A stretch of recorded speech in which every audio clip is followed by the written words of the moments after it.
And welcome back to the Vintage Super League. We've got a huge night for VSL tonight. 3 elimination matches, 4 win-and-ins, and I've got the brass man here with me to set up the evening for you. How you doing, Andy? I'm doing great, Randy. How are you? I'm good. I'm excited.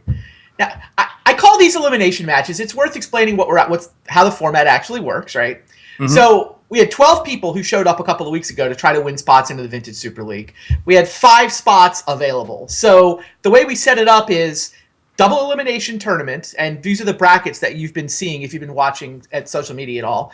Double elimination tournament for 4 spots. So 2 people from the winner's bracket, and you'll see there, we already know those 2 win-and-ins. Either David Williams or Steve Menendian is going to get into the league, well, back into the league in that case, and either Brian Kelly or Paul RIETZL is going to win that match and be some fresh blood coming up in the next season. So 2 win-and-ins already set from this double elimination bracket.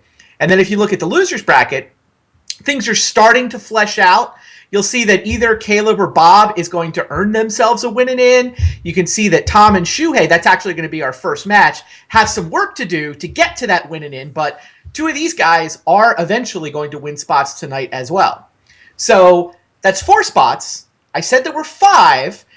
We've got 1 spot left, and if you think about it, we started with 12 guys, and then 4 of them are going to win spots through this double elimination bracket, so we're just going to run an 8-man single elim next week for the last spot. Which is good news for you, Andy Probasco, because your name's in red right there. It's exciting news for me. This tournament format, it's not what people are used to, but I kind of like it. I mean, you have day 1, a lot of great matches on day 1, but since then, almost every match you see is life or death. Either the winner makes it or the loser gets knocked out. It's action the whole time. I think it's a great way to run things. Yeah, I agree with both points, I guess. It does feel like it's a little unusual, but it basically boils down to triple elimination. Right? It basically, you get to keep playing, and either you lose 3 times or you win a spot in the league. The details, I'm happy with the way we set the details up. I think that it's kind of the most fair and the most sort of, I don't want to use the word elegant because I'm not sure it counts as elegant, but I don't know. I like brackets. I am going to use the word elegant. I think it's the right way to set it up. It's elegant. Yeah, thanks. Yeah. So it does mean, though, that next week we say elimination match. We're going to start out, either Tom or SHUHEI is going to be eliminated from the double elimination portion of the tournament. But there is that last chance qualifier. So next week, whatever 8 people didn't earn a spot, come back, new decks, so fresh deck lists. Yeah, I think that's going to be really interesting to see if people change their decks at all, if they play the same deck, if they try to adjust to what other people played or try to second guess people and adjust the adjustment. The 2 tournaments back to back like that, I think it'll be really interesting. I haven't decided what I'm playing yet. I was going to say I didn't want to put you on the spot, but I am curious. No, I have not decided. I have a couple options, but I'm really curious as to the thought process of everyone. You kind of get to see that. Did I pick the best deck the first time, and do I stick by it? No one who's in the single elim won, so everyone has to have some second thoughts. Fair. But do they, stick it out or try to completely change the meta? Is anyone going to play one of the decks that won? That would be fascinating, right? If someone just took one of the 3-0 decks and just played exactly that. I guess I would sort of love to see that. It would be, it'll be interesting to see what people do. I do feel like we just plain know more about Vintage now than we did 3 weeks ago. Right? If you think about it, the fact that VSL has happened has certainly added some to the people's understanding of this new Vintage. It's still a relatively fresh format. I feel like we're still sort of grappling with the true impact of Lodestone Golem getting restricted. And then that Bizarre Moxen tournament with Scab Clan Berserker 5-color humans winning it. Paul RIETZL 2-0. Well, I guess Paul RIETZL in a win-and-in with, what I think of as, from an archetype point of view, a not entirely dissimilar sort of a base white hate bears. Sure, yeah. Yeah, absolutely. Is that what you're supposed to do? Are those decks actually good matchups against Mentor? Well, it's tough to say because Mentor, I'm not going to say Mentor's underplayed in the VSL. There's still 3 Mentor decks out of 12 people. That's not underplayed, but less people are playing it here than in the larger paper or online events. But that doesn't mean it's a bad matchup or a good matchup.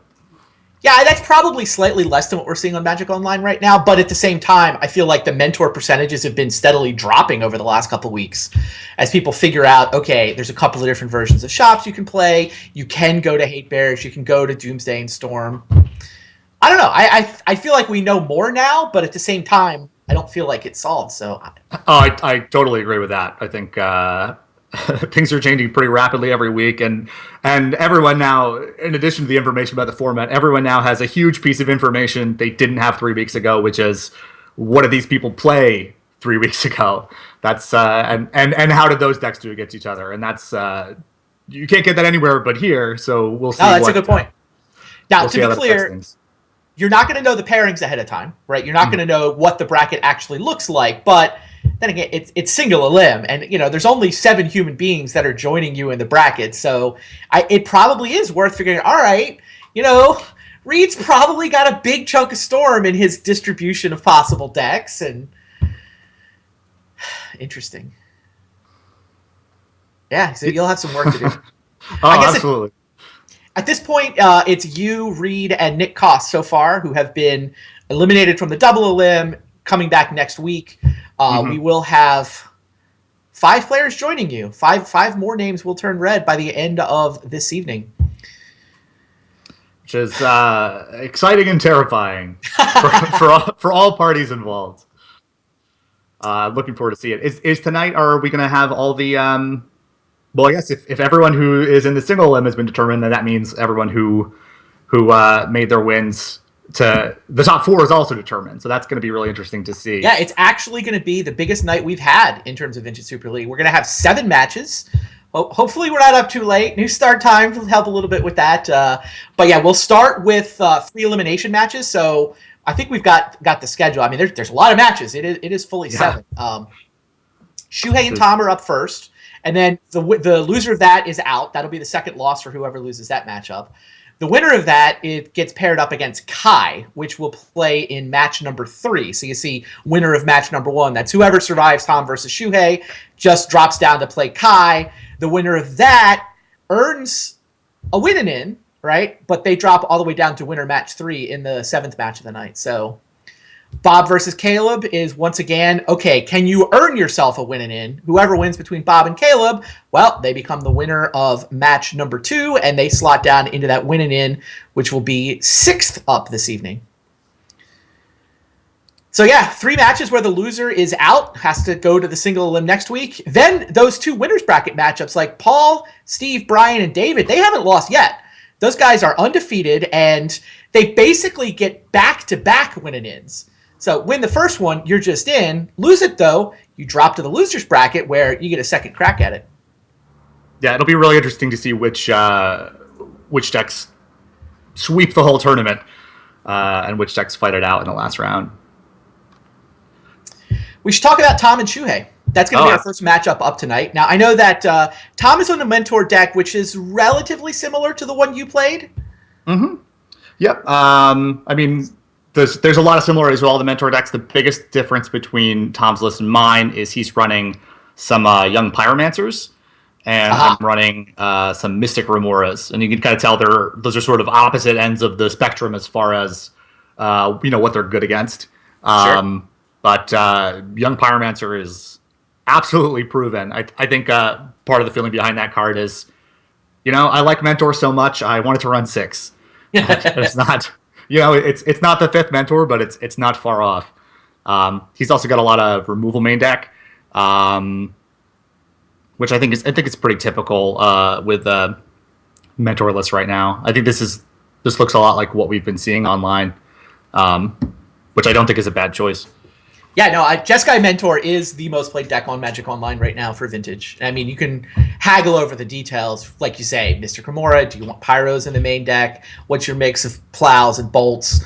But the basic engine here, sort of, relatively low land count, tons and tons of cantrips to just explode whenever you get a Mentor onto the table. That sort of small blue deck, that sort of cheap cantrip-fueled blue deck is definitely... I don't know if it's the boogeyman right now. Maybe it is. Some people, I think, are getting a little sick of it. Some people are like, it's just the current best deck. Give us some time. We'll figure it out. Yeah, I mean, I don't think you want to go to a tournament and not have a game plan for it. Yes, that is for sure. Now, it seems to me, correct me if you think I'm wrong, that SHUHEI has a pretty good game plan against Mentor. The card Oath of Druids seems pretty well positioned if your opponent's plan is to summon a creature and then win a couple of turns later. Of course, yes. Like a resolved Oath of Druids versus a resolved Mentor isn't really close, right? And the Young Pyromancers that Tom has is even more so the case, because sometimes Mentor can win in one turn. Pyromancer has a little more trouble with that. It is interesting to see how similar their decks are, despite the fact that on the surface an Oath deck and a Mentor deck are so very different, but they're running a lot of the key cards in the matchup are really similar, right? They're both running lots of Flusterstorms and Forces and Mental Missteps and Preordains. But I think that Oath of Druids is going to give him a big edge against Mentors, but I think the gushes that Tom has are going to give him, he's got more ways to draw than SHUHEI does, and I think that's going to help Tom. Gotta love the deck list, right? Yeah. So SHUHEI's deck he played not that long ago in was it the Asian Vintage Championship? Yes, exactly. This is the list that he won that tournament with, which is why we invited him. Yeah, and obviously the source of this deck was our other competitor Brian Kelly's deck. Indeed, it is. I haven't checked to see if it's card for card identical to the deck Brian used to win the Vintage Champs with, but it's at least close if it's not card for card. I think Brian had 2 dig through times at the Champs, but it's still very similar, right? It wasn't a 4 dig through time deck. This deck wasn't impacted too much from the from that restriction. This is not a deck you see very often online because the Auriok Salvagers combo is tough to do online, but it's not a problem in the VSL. And the Salvagers Oath is a really interesting deck. It's an Oath deck and it has all the strengths of an Oath deck, but it doesn't have some of the weaknesses. It doesn't just lose to a Grafdigger's Cage. Sometimes you can just Oath up an Auriok Salvagers and cast it, which is not the kind of thing you do very often with a deck full of Griselbrands. Yeah, how much of a difference do you think that actually makes in terms of an Oath build? Because, I definitely hear people talk about, Salvager's Oath is just better because you can summon an Auriok Salvagers. You don't have to rely on cheating in it to play with Oath of Druids. You can just tap 4 mana, put him onto the table, and then your combo kill is turned on. Do you think that's just a huge change in the way Oath plays out? Or just like a cute little wrinkle that comes up every once in a while? I don't think it's huge. I think it does make a difference. I think Griselbrand is just so strong, it's worth sitting around and trying to get 8 mana to cast it if you can. Okay. And a lot of the decks that run just Griselbrands also might run 2 to 3 show and tells. You're not totally lost on your ability to get into play. But I think Brian has a history, and lots of Vintage players have a history of playing the decks that they can play the control role better. I think Brian is totally happy playing this deck without ever seeing an Oath of Druids, and I bet SHUHEI's in the same boat. That's one advantage of it. You don't need to rely on that. But is it entirely different? No. Most games you're going to play an Oath, and your opponent is going to be able to deal with that or they're not. And I think that's the same for both versions of the deck. Yeah. No copies of Show and Tell in this list. So his backup plan, if he can't Oath, is very much summoning the Auriok Salvagers. I see David Williams pointing out in the chat, though, we have seen Mentor decks just swarm through and around a Griselbrand. I wasn't trying to ask a rhetorical question when I say, is this just a great matchup against Mentor? Because I feel like historically Oath has been crazy good against, Delver decks, Young Pyromancer decks. Oath is just, should show both sides of your hand. But the Mentor is actually explosive enough that I feel like sometimes you can steal a game even through an active Oath. Yeah, I would agree with that. And I think one of Oath's big advantages in this matchup is not necessarily that Oath beats Mentor, but that Oath Orchard comes down very quickly. It doesn't get Mental Misstep or Flusterstormed. If you're sitting on an Oath of Druids with no Orchard out for a few turns, the Mentor player knows that. He doesn't have to just run the Mentor in there unless he knows that he can win that turn with a Time Walk, or knows that he can make enough creatures to attack through Griselbrand next turn. Yeah, I absolutely agree. It's certainly not that Mentor can't win through Resolved Oath. And both decks have a decent amount of Planeswalkers. I've definitely seen Jaces win the game from both of these decks, so that's certainly worth considering. Whereas an Oath sits around and maybe does nothing, but the Mentor always does something.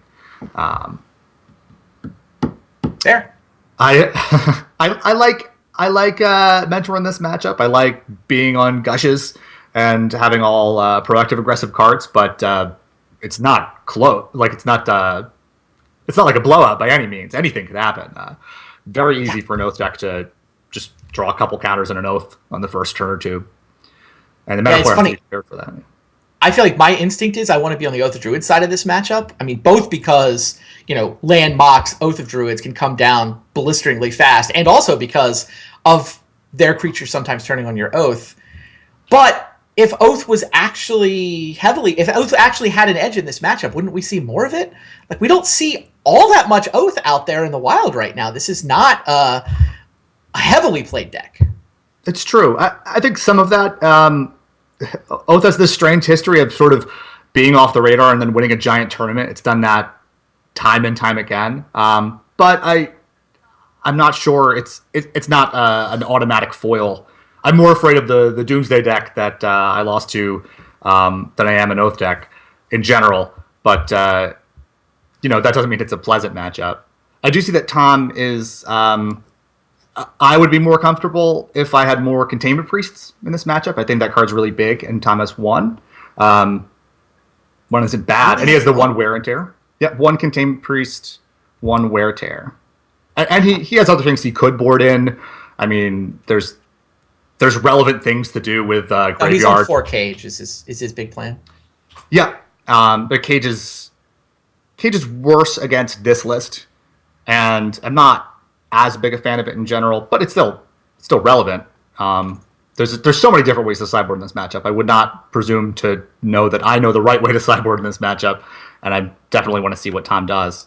That will make a difference.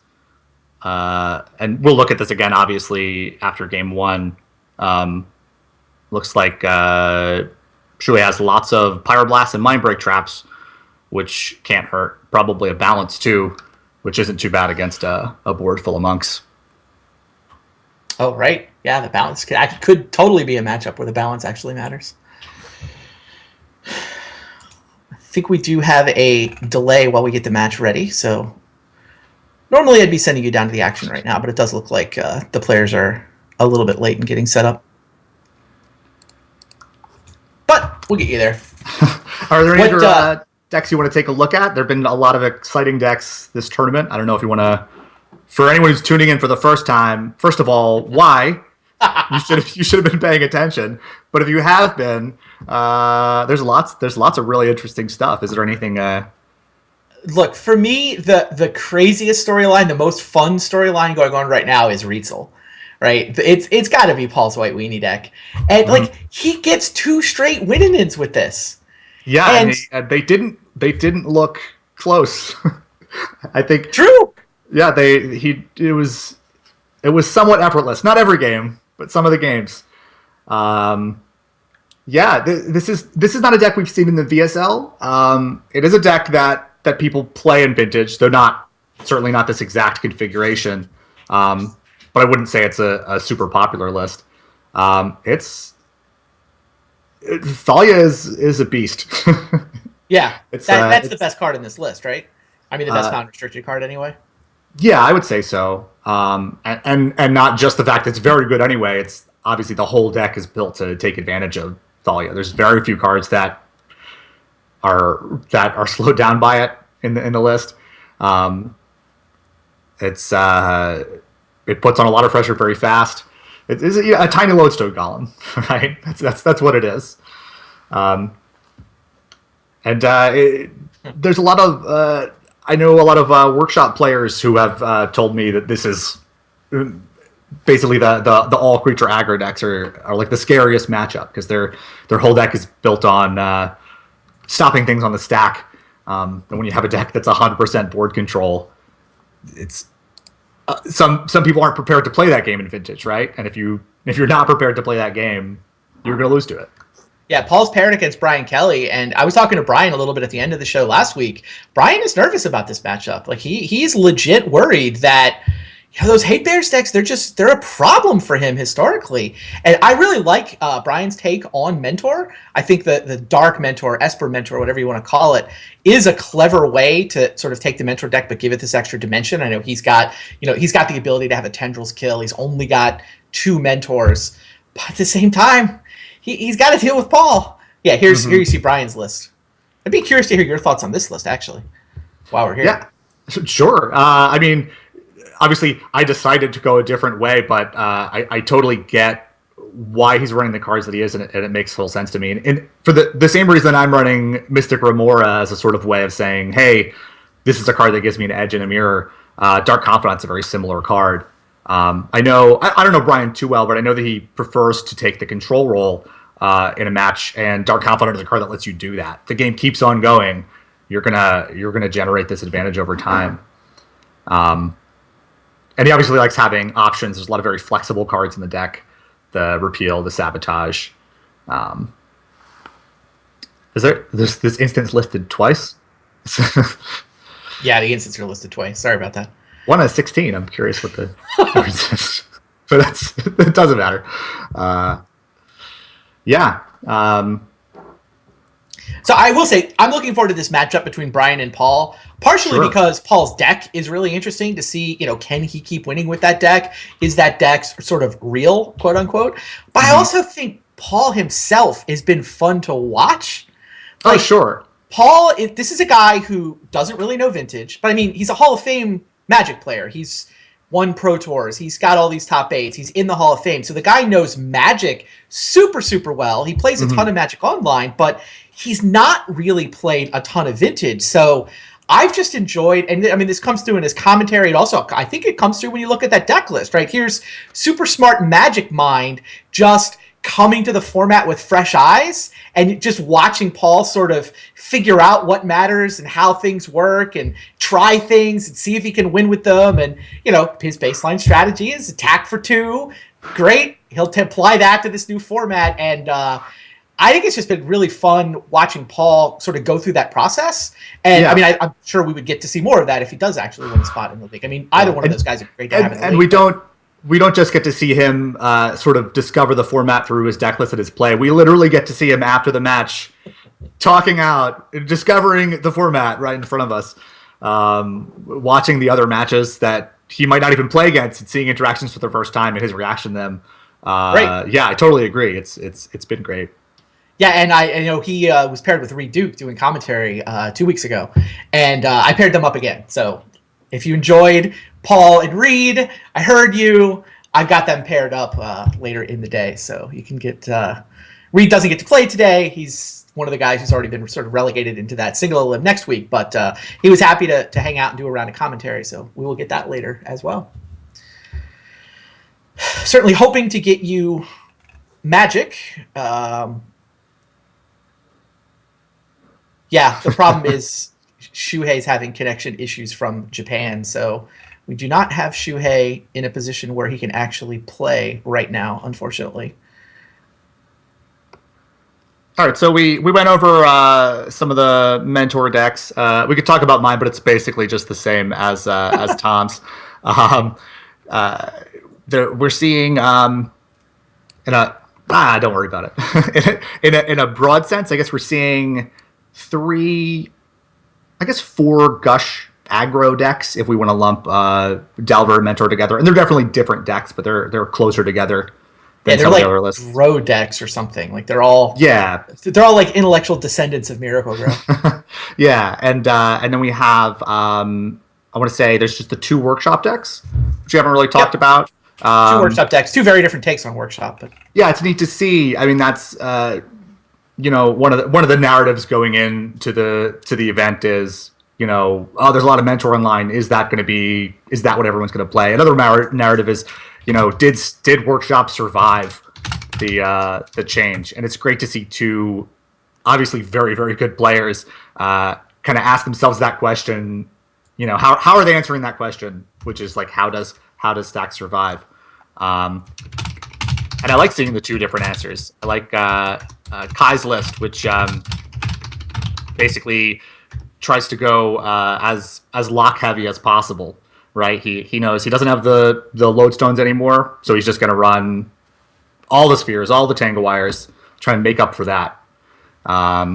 Whereas Bob's deck is sort of a different approach, where he kind of tackles the other side of Lodestone Golem, which is that it's a 5/3 creature, it's a fast clock. So Bob takes the lock pieces and he adds a new fast clock, which is a 20/20 that costs no mana, which is about as fast as you get.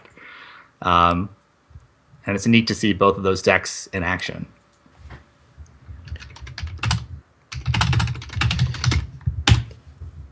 All right. We're having trouble getting SHUHEI lined up to play. I don't know.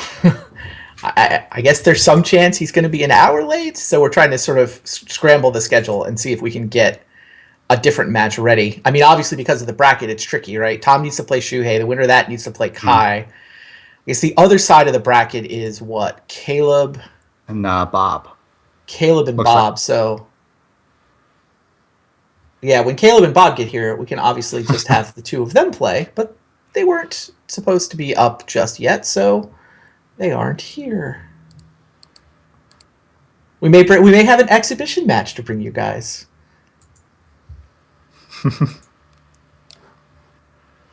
Yeah, if Reed's around, I'm sure people would love to watch him try to make that Storm deck work some more. Call it play testing for next week, right?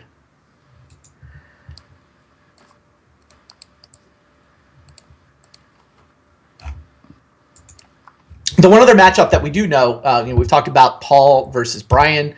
The other match on the winners bracket side is two of our two people trying to get their way back into VSL. David Williams will be paired against Stephen Menendian. We know that matchup is going to happen. It's going to be Landstill against Doomsday. A couple of decks that both strike me as pretty reasonable decks for this metagame. Yeah, and I want to say Landstill was the deck that out of all the decks that people ended up playing, where when I saw the lists, Landstill was the deck where I most said, "Oh God, I forgot about that." Right? I thought Doomsday's always an option for Steven, but Landstill I totally missed it. It's fine. I think it's a strong choice right now, and I was not prepared for it. And I guess I'm kind of glad that I didn't get paired against it before. Trying to pull up that list right now to see. I'm sure whoever covers it will talk about it later, but he's got tons of counters. That's what Landstill does. Tons of counters and tons of draw, which is not a bad position to be in against Doomsday. Yeah, you also get tons of land. Like having 20 land, including 4 wasteland, is part of the reason I like this deck in this current meta. He's only got the 2 basics. You don't have to worry quite as much about enemy shops decks nowadays. Still a little bit, but I love being able to attack the other guy's land with the full package: 4 wastes, a strip, and 2 crucibles hanging out in the artifact slot. And a lot of people are sort of hanging back a little on lands because they're not afraid of shops, right? They think, oh, shops is either people are going to play it or they don't think it's as good anymore, so they play a little looser with their mana base, and you can punish them for that. You don't have to be on shops to punish them for that. There's lots of ways of doing that, and Landstill's a really good one. Yeah, and oh, by the way, you see the 2 Monastery Mentors. We haven't really been calling this a mentor deck because it's more the, oh, by the way, win condition. Like, this is very much a Landstill shell, and it's just those are the 2 most efficient win conditions you can find. It's a good list. Yeah, I'd say the lack of Gush makes it different enough from the other mentor decks to treat it differently. This is not a cheap blue cantrip fueled deck. This is much more counter spells, right? This is the control version of blue. This is mana drains instead of attacks. So it does look like we are going to have an exhibition match for you. It's hard to move the bracket on without SHUHEI. I mean, look, if SHUHEI doesn't show up by 6 o'clock Pacific time, we probably are just going to have to award Tom that win and let Tom advance through to play against Kai. But I'm willing to give SHUHEI an hour to try to get connected and get here before we move on without him. In the meantime, we're going to play an exhibition match. We are going to have Reed Duke taking on Rich Shea. So just for fun, but it's a pretty tasty little matchup we got for you. All right. Don't know what decks they're going to play. We have no idea. It's not. Because Rich wasn't. Yes, so it could be anything. Rich wasn't even in the field. Like, I have a guess as to what deck Reed is going to play, but we'll see. Rich, who knows? So, that is not too far away. We'll get that up for you in a couple minutes. And then, hopefully Shuhei can get here. Like I said, I'm willing to give him another 45 minutes to get connected before we award that match to Tom, who is here and ready to play. But meanwhile, we do have one real match we can play before we resolve that and before we get to the win and in. So if we get Caleb and Bob lined up to play after the exhibition match, that should get us off to the races. So it's Vintage Super League, right? Everybody likes bonus magic. Let's play some bonus magic. I'm excited about it.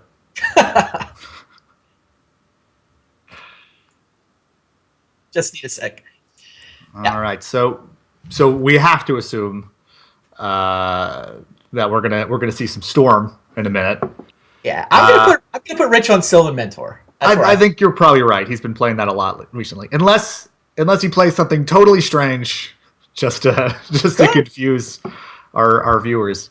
But he's probably got some counter slaver build he's been working on in the secret lab.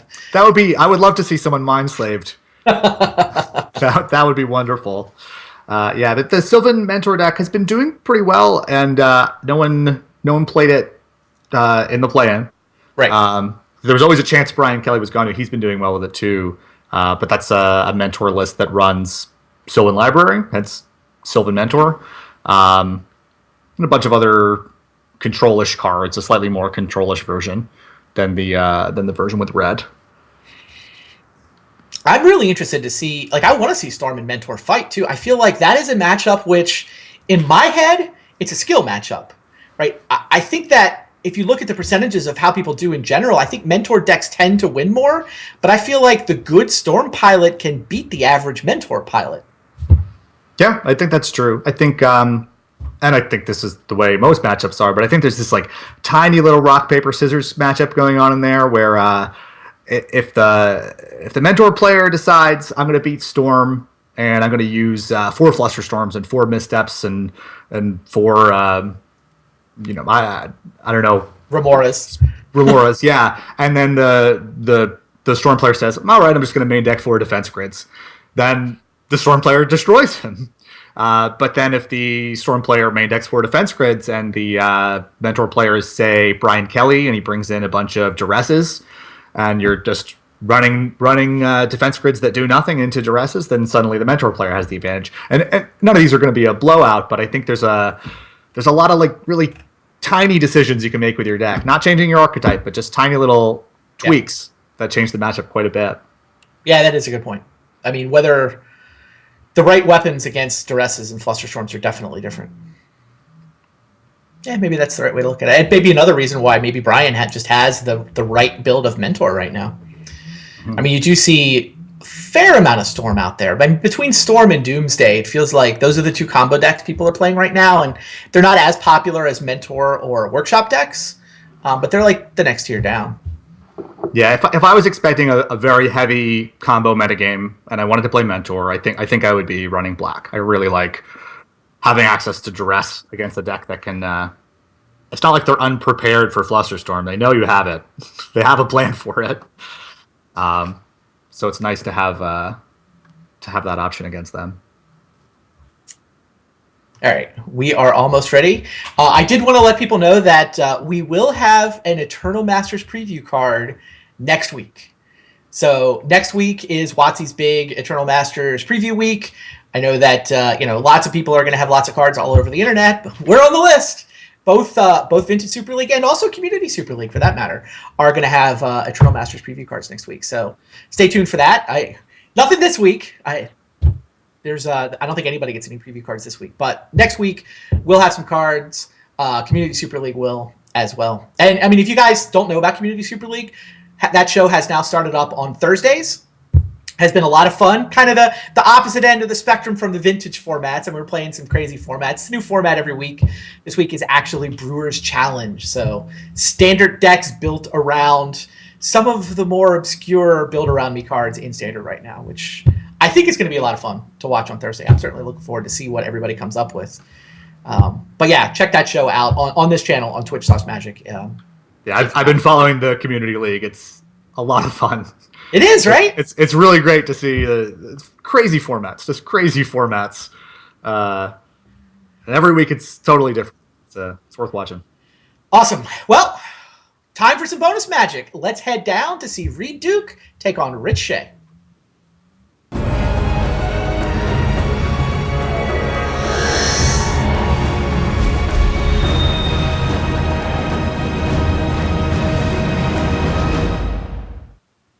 Hello and welcome to a bonus match of Magic. Dr. the Atog Lord on the top of your screen. Love the circle pick. Does appear like he's got a mentor list of some kind. It could be anything. It could be... it's a look, it's a small blue deck, right? Well, and Reed looks like he's on a Storm list. Storm. So far, so good. I see the Tropical Island. I'm still on Sylvan Mentor. All right. A fun hand for Reed. He's got no blue mana, but if that vamp maybe hits a Tolarian Academy, he's got an interesting next turn. Oh, that is the target, isn't it? He's going to vamp main phase because he wants to make sure he resolves it. Goes ahead, dumps his Moxes. Doesn't actually know what he's up against, so some of this is preemptive in case if Rich is going to drop a Thorn of Amethyst or something. Mm-hmm. It's got to be Tolarian Academy, right? As the mentor, I would guess. I mean, it could be any number of things. It's worth noting if he drops the Moxes now, he can play around a Flusterstorm. If he played them on his turn, he wouldn't have the mana to stop the Flusterstorm, which is a mistake I make all the time. I always hold back the Moxes and then add to my opponent's Storm count.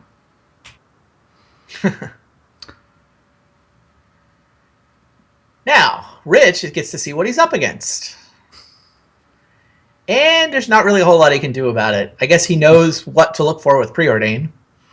Yeah, so the first Gitaxian Probe got Mental Misstep. This one's on the stack. I think Reed's deciding if he wants to counter this one. Of course, if he does, Rich has a third Gitaxian Probe, so he's going to see that hand. But Reed has to decide whether it's worth it or not. This is interesting because he wants Rich to have as many cards in hand as possible when that Windfall resolves. It's true. But he also wants the Windfall to resolve, right?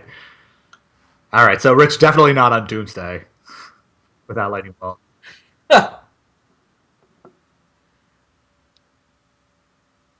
it doesn't want to cast the Probe because I think that's his blue card for Force of Will. I think Rich wants to Preordain into a Force of Will here.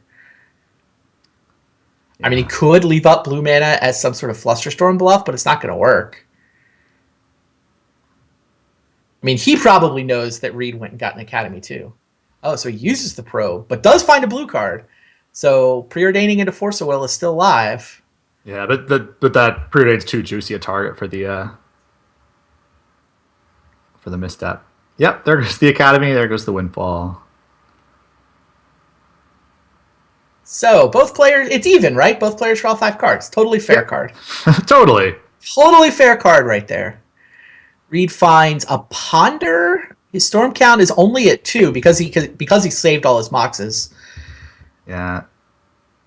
Yeah, that Ponder's going to run into a misstep, and Reed is going to fizzle. He has Lethal Tendrils. What? No, he didn't play land this turn. I was thinking you could play the Underground. Oh, Rich is down to 11. Good grief. Yeah. There's a lot of Gitaxian Probes. Wow, you're right. That would be lethal. He doesn't have the second black mana. Yeah, but he doesn't have the black mana. He can't both imprint the Tendrils and cast the Tendrils. And he used his land drop for the turn on the Tolarian Academy. Mm-hmm. So, yeah, this is super close. I was thinking he fizzled, but I didn't notice Rich was at 11. He just ran out of black mana. So, yeah, I think he may have played that Chrome Mox bluffing the Tendrils, which is not a bad call. Rich could have forced that. If Reed had a second black card in his hand, then he would have won. Then he wins by playing the Chrome Mox there. So I think it's reasonable to think Rich might force there. But Rich didn't, and that's really good for him because now Reed's hand is not so pretty. Crazy. That's a super awesome bluff from Reed, though. I was trying to figure out why he was playing the Mana Crypt into the Chrome Mox, but yeah, I think you're exactly right. He was playing the Mana Crypt into the Chrome Mox, but yeah, I think you're exactly right. He was representing a Tendril skill. Yeah, when you have... I mean, he doesn't have a lot of outs around, right? So he kind of has to play to those tiny little edges, because that's the only thing he can do. Well, look, he could have kept the Crypt and the Chrome Mox to build up to a future baby Tendrils. That's true. He would only need a couple of spells, right? Yeah, just like 3 spells. It obviously didn't work out well for him with the dig resolving right now. That's pretty good for Rich.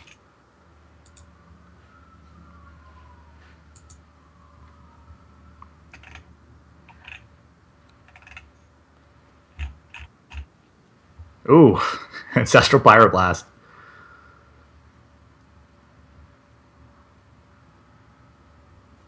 So how does Reed win from here? He just doesn't, right?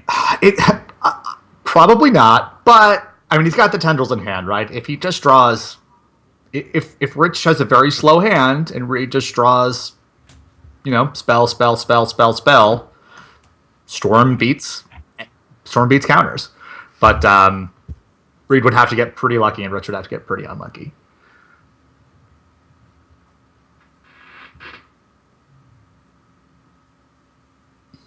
Plus, Rich has the Flusterstorm. So one of those cards he draws would have to be an answer to Flusterstorm.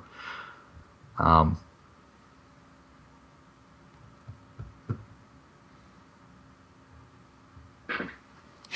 wonder if Rich is just going to wait him out on that Mana Crypt. Victory condition acquired.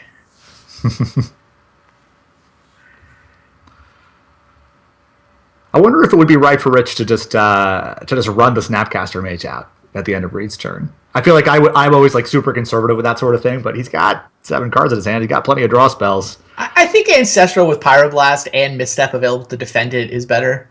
And now next turn you can snap back the Ancestral if you want to.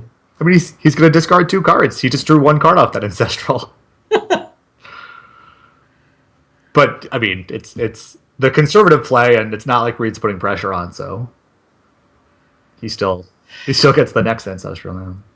Yeah, I mean, Reed's hand isn't bad considering, but Rich just has so many counters.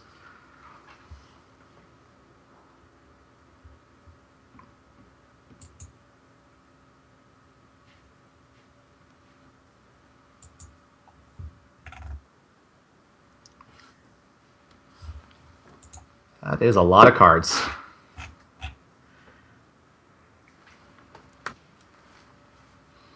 But this is kind of what makes Storm so scary to play against it from a control player, because Rich has this crazy hand, but Storm puts things on the stack. It doesn't... Thing in the ice?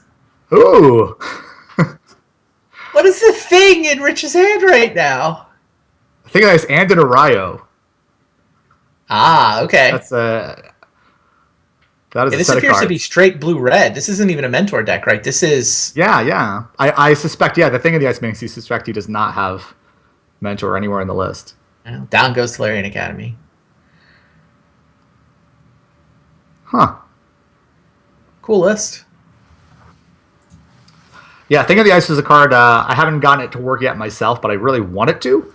And I suspect there are a lot of ways to play with it that I haven't tried yet. So I kind of want to see it do well. It's just neat. It's a neat new card. Yeah, card's cool. It does seem like it's at a power level that is relevant to Vintage too. I don't know if it's good, but it's definitely relevant. Also, Arayo's been around forever and all of a sudden is starting to sneak into these lists. What is up with the resurgence and Soratami Ascendance? That is true. It's certainly you see more of it now than you've seen, since Kamigawa. That was like 10 years ago. Yeah, that kind of thing happens in Vintage. It's just pretty neat. These cards come out of nowhere. Someone tries them for the first time and discovers them.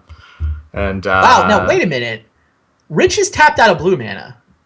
So Flusterstorm defenses are down. That's true. And Reed is now kind of in a go for it or use it or lose it sscenario. Yeah, and the way Reed's hand is, he could easily afford to lose one of those one of those rituals without hurting him. Now, if Reed plays out his entire hand, it's actually only a Tendrils for 10. But Rich is probably going to stick a Mental Misstep or Force of Will pointed at something, right? I suspect, yeah. This is actually a pretty interesting finish to this. So he's got triple black. Yeah. The first spell he casts gets countered. He's got Threshold. Or did Araya flip? No, Araya hasn't flipped. Araya has not flipped. Oh, okay. So that's makes things much simpler. And Gitaxian Probe just resolved, right? So now he knows exactly what he's up against. Yeah, that's going to be... win this game? What just happened, Rasman? This is... Storm can do this. It's scary. If Rich counters at the right times, and Rich has every chance of doing that, you sure? He'll still be fine. But if he waits too long or goes for it too early, he will not get there. So Rich has 2 Force of Wills and 1 misstep, depending on how he pitches. Yeah, so Reed has 3 black mana right now. If Rich counters both the Dark Ritual and the Cabal Ritual, then Reed will not have a second black. Mm-hmm. And I think you saw Reed start to go for that Cabal Ritual, but now he's a little nervous, right? The Storm mechanic works in his favor. Like getting into a permission fight is great. If Rich wants to start countering his stuff, that kind of works out in Reed's favor because it's extra Storm count for the Tendrils, but only if he preserves double black.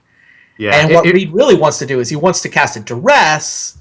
But now if Reed can resolve that one of those 2 rituals without tapping the Underground Sea, yeah, he wins. It might work out.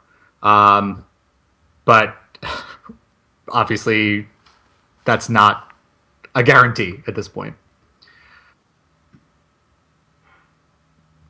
And I think Rich, I think he counters the Dark Ritual with a misstep easily. Yeah, so Reed is going to go for Time Walk, and now, worst case scenario, he gets to untap and go for it again. Or at least that's what he's thinking. Interesting. Rich is looking at the Force. Oh. He's going to Force a Will now. That doesn't look that bad. Is Rich going to Force a Will Cabal Ritual? That is the crucial question. If Reed resolves that Cabal Ritual, doesn't he just win? I think so. Rich needs to Force a Will Cabal Ritual exactly. Now, I guess to be fair, I'm assuming he's going to misstep Dark Ritual. Yeah, and I think Reed's going to go for the Cabal Ritual first, which I think is correct. Well, that flips right there. So what happens when she flips? So it'll do nothing for Reed this turn, but basically it's an enchantment that says whenever an opponent casts their first spell of a turn, it gets countered. Okay, so Reed flipping it doesn't hurt him right now, but for future turns, his first spell gets countered. It'll be real hard for him if he doesn't win right now, but he already knew that, right? That doesn't change anything. Yeah. Yeah.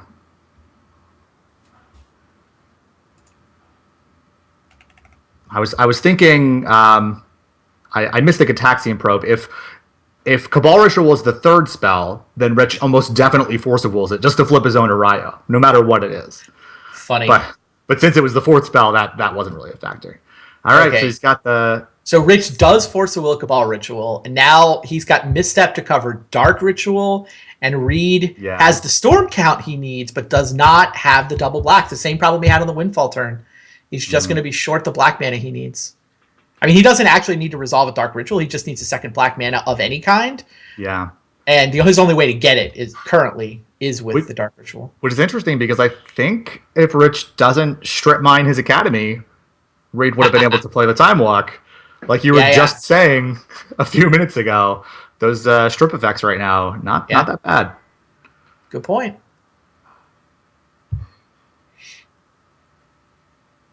Wow, Reed 1 black mana away on 2 different turns from winning this game. That is the power of Storm. So if Reed loses the flip, he just has to play the Tendrils to buy himself 1 turn. Yep. Oh. Hello. Wait a minute. That resolves. That card is just going to resolve. Reed's going to lead with it, thinking it's going to get countered, and then he can go ritual. He knows Rich's hand except for the thing in the ice, right? He saw the force. He feeds it to Rio. This eats misstep.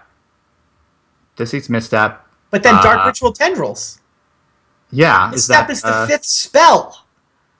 Well, he takes the misstep with the duress. So. So now this is only 4 spells? Yep, brings it to 1. Oh no, it's only 4 spells. But it buys him at least 1 more turn. Wow. It's very close. Oh my god, this game.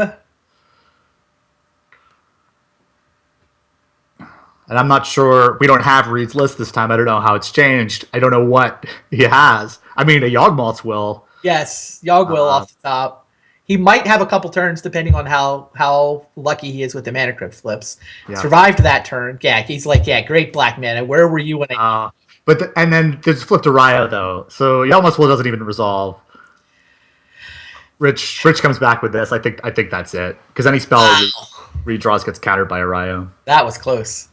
Yeah, that was exciting. I mean, he could have drawn a very slightly different card and won that. Guess what? SHUHEI is here. Awesome. SHUHEI is here. He apologizes for being late. Kai has wished him a good morning. What is it like? It's tomorrow, like midday in Japan right now, I think. Perhaps he's got the gamer lifestyle. So I don't think we're going to bother finishing the fun match. We got your bonus magic. But yeah, we had 7 real matches tonight, so I think we should definitely go ahead and get them started. SHUHEI and Tom set up to play the first match. So anyone who is joining us, we can show you the bracket. While we get SHUHEI and Tom set up, just to kind of remind you where we're at. This is the winner's bracket. David and Steven will be playing later tonight. Brian and Paul will be playing later tonight. But our first 3 matches are going to focus on the loser's bracket, where you can see we have, well, you will be able to see momentarily. We'll get the loser's bracket put up for you. There we go. SHUHEI against Tom is the first match for this evening. Then we'll play Caleb versus Bob. Then the winner of SHUHEI versus Tom will play against Kai. So all 3 of those are effectively their elimination matches. I mean, elimination isn't the end of the world. Like you, these guys the losers of these matches will be back next week to play the last chance qualifier for the 5th open seat in this season's Vintage Super League. But once we get through these 3 sort of pseudo elimination matches, then we get 4 consecutive win and ins. That is going to be pretty exciting. Yeah, no, this night is going to be fun. Already has been. That match was fun. Reed was so close, like 3 different times. He was just true. 1 tiny resource away. And Araya is one of those cards that, I mean, it's picking up popularity, but you see that as a combo player and you think, what? Is this seriously something that people are running now? But it's scary. Oh, Reed's explaining in chat that turn where you gave him credit for trying to get Chromebox Force-a-Willed, he thought he was able to play Underground Sea. He thought he had the win. Well, I thought that at first, too. Yeah, it slipped his mind that he had started the turn by playing the Academy, so he thought he still had a land drop. In which case, yeah, he was just playing that Underground Sea would have been the second black, and he just hasn't. So then if he holds the Mana Crypt and the Chromox, like he's kicking himself for not having those 2 artifacts to generate Storm Count later. It could have worked out very well if Rich had countered the Chromox. It could have actually worked out really well for him. But it's true. No, I see your point. I may have to try that bluff sometime. All right, so this match we talked about a little bit earlier. SHUHEI is on Oath of Druids. He's specifically on the Salvager's Oath list. So this is essentially the deck that Brian Kelly used to win the Vintage World Championships last fall. It is exactly the deck that SHUHEI used to win the Asia Vintage Championship a couple of months ago. Steve Menendian got 3rd in that tournament as well. So SHUHEI, this is his Vintage deck apparently. I don't know. I don't think he plays a ton of Vintage, but I mean, he clearly knows what he's doing. The guy's been playing Magic for a lot of years in a lot of formats. SHUHEI will be playing against the Jeskai Mentor list for Tom Bartel. So 2 of the regulars in Vintage nowadays. Mentor, if anything, is the boogeyman in Vintage right now. It is this Mentor list. You should be prepared to play against this if you're going to a Vintage tournament nowadays. Hasn't been crushing in Magic Online in the last couple weeks. It feels like it's around in pretty much all the daily events that get their deck list posted to. I think that depends on your definition of crushing. I think it's doing pretty well. It is the most common deck to go 3-1 or better in Magic Online daily events. Yes.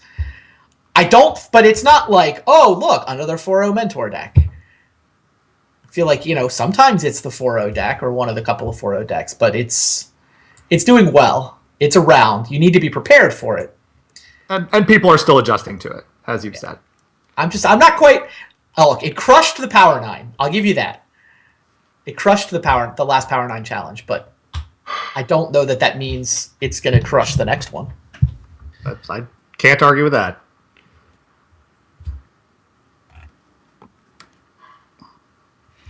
So Tom versus Shuhei. We'll get our evening started momentarily. You asked me which match I was looking forward to. I said I want to see RIETZL. I want to see both RIETZL's deck and RIETZL the player.